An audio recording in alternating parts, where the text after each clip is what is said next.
Do you ever find those moments where you're just kind of sitting, maybe contemplating how your life is going and what you're doing, and you start to think about what you actually originally wanted to do in life for your career?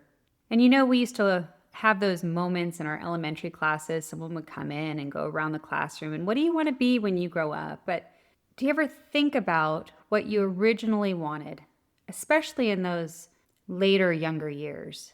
And then do you think about what pulled you away from that? Was it someone else's opinion, saying what's practical, what's right for you? Was it possibly the fact that it just didn't pay enough money at the time and you needed something more practical in your life?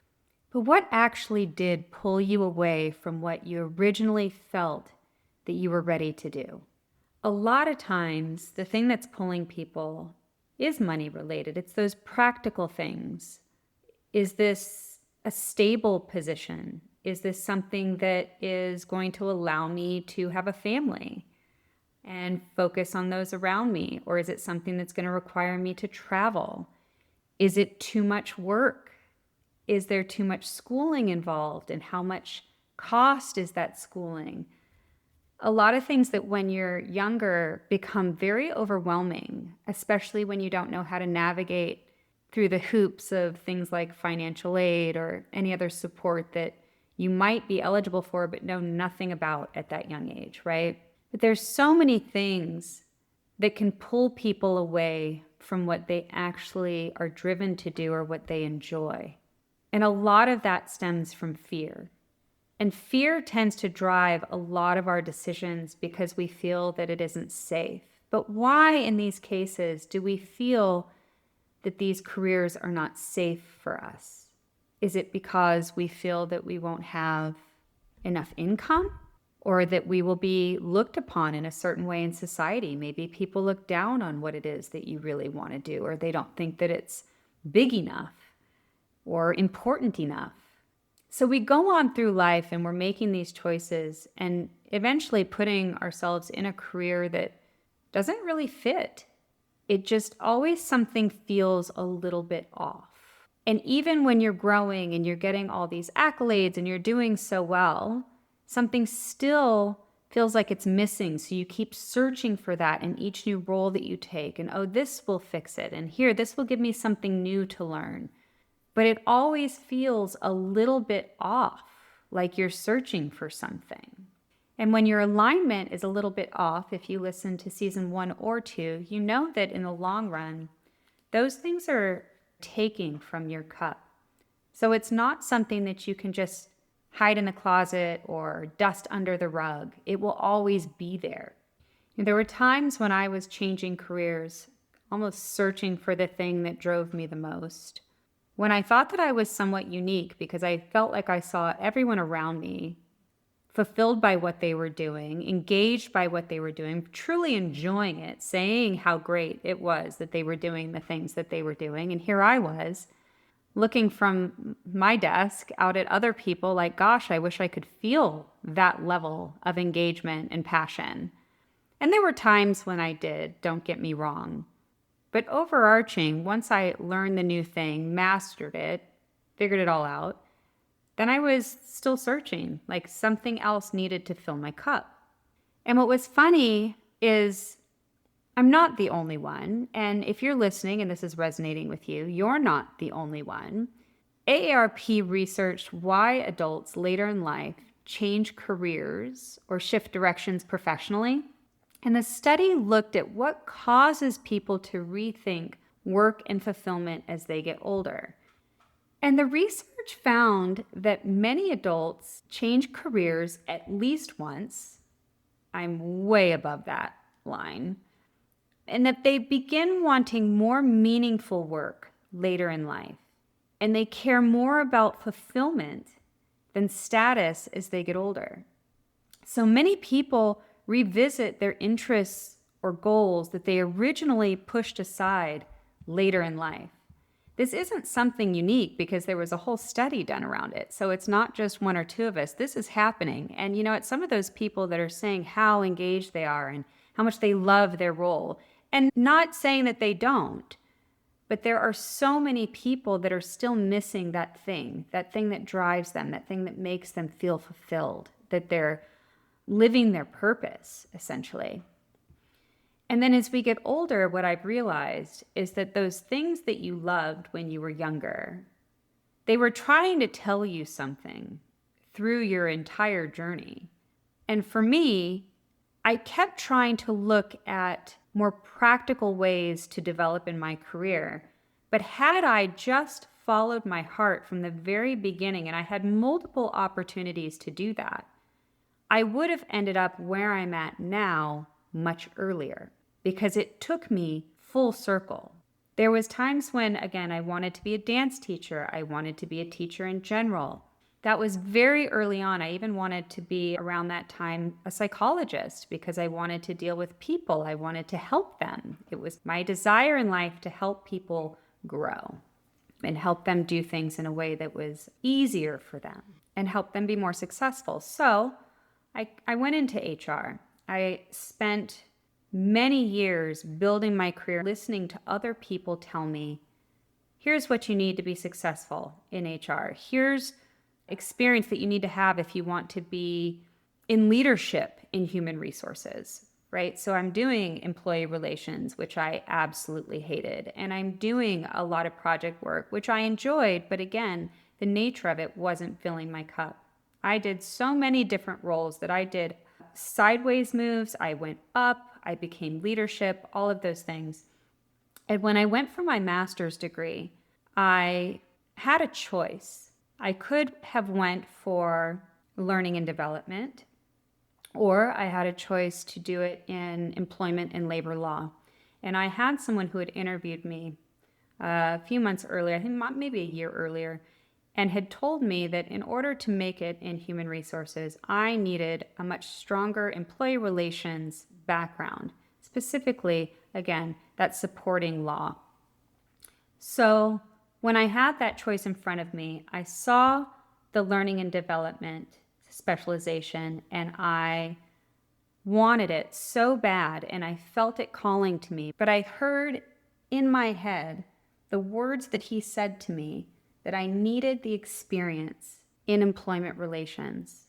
So I went and I did my specialization in employment and labor law. And I did really well. I aced it. I did really well in my master's degree. I was an overachiever, so don't get me wrong. But here I am, many years later, and I came full circle. I did all the things that I could have done in my career. And I was a people leader, a leader of leaders, did all the things, but I took every opportunity that allowed me to fill my passion. So now here I am back in learning and development, developing people, organizational development, leadership training, all of those things, because that is what naturally drives me. I thrive in that environment. And I don't prefer anything related to employee relations. Now, that doesn't mean that I'm not proud of the things that I know, and I always use that information when I am building said trainings or programs or workshops, but it's not what drives me. Good information to have, but look, my career came full circle. Had I just listened in the very beginning, I would have been in a much more fulfilling position through many years of my career.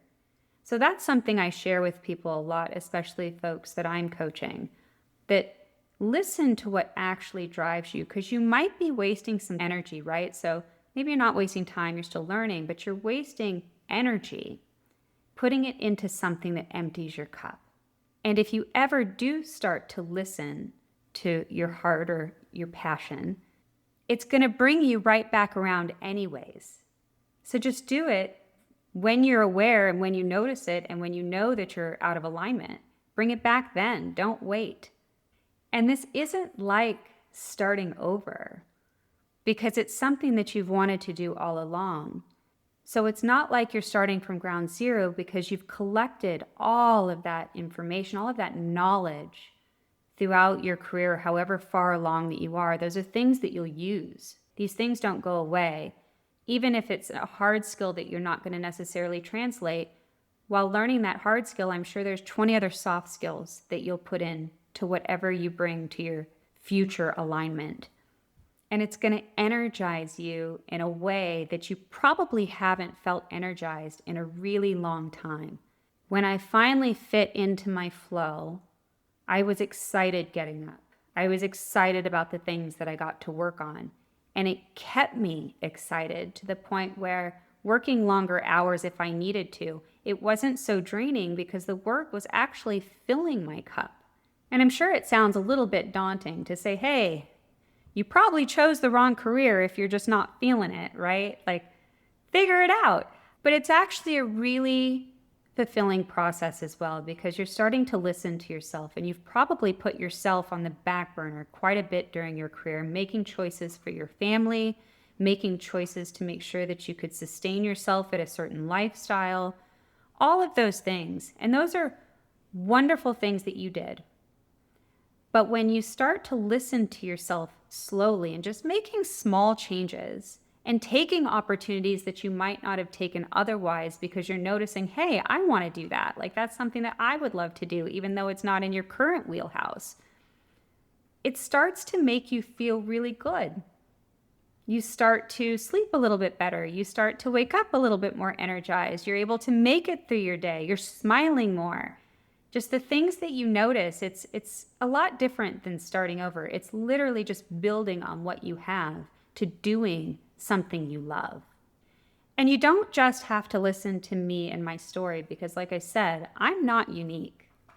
And I'm going to do another research study here, but I'm going to apologize up front, you guys. If I mess up and totally butcher someone's name, please forgive me. I don't mean to. But Cahill J.A. et al. Did a study, and they studied people who originally wanted to pursue a certain career or passion earlier in life, but chose different paths because of money, stability, pressure, or expectations. And many of those people later returned to those original interests in midlife or later adulthood. And mind you, midlife is a thing. So I didn't really understand it until I'm going through it, but midlife is definitely a time when you're very reflective. But the study found that people often don't completely lose connection to work they feel naturally drawn to. And the researchers called that latent callings. They named it. So obviously it's a pretty common thing. It's common enough for them to give it a name. And it really just means that the interest stays underneath the surface for years. So it's never going away. It's there and it's calling to you, but you're probably not hearing it because all the other things happening around you are so loud. But even if people temporarily move away from it, it's still there. And then many people felt happier and more fulfilled and more like themselves when they return to those earlier passions later in life. And I can attest to that. That's true in my case. I've talked to others that have found it true, even if someone has spent their entire life working in a role, by the time retirement comes around, it's still there. And they're probably doing it through nonprofits or other avenues so that they can fill that cup. So it's never too late to listen to where your passion is. And when you feel your flow, you're going to know it, because the work becomes more energizing than it is draining. And you even lose track of time when you're doing the things that you love the most. And it doesn't mean that you have to just make a change tomorrow, right? Oh gosh, I realize now that I'm hearing this, that I'm in the complete wrong job and I don't know what I'm going to do. And you put this pile of to-dos now on your list because you have to change tomorrow. That's not true. You have plenty of time. There's never a time limit on starting to make changes towards what fulfills you. And there's never like a waste of time either, because what you're doing now is still teaching you something. Whether you realize it or not, you're gaining knowledge, you're gaining information, you're learning. So it's not all for naught. And it's also never too late. Like the studies said, a lot of people are doing this during midlife.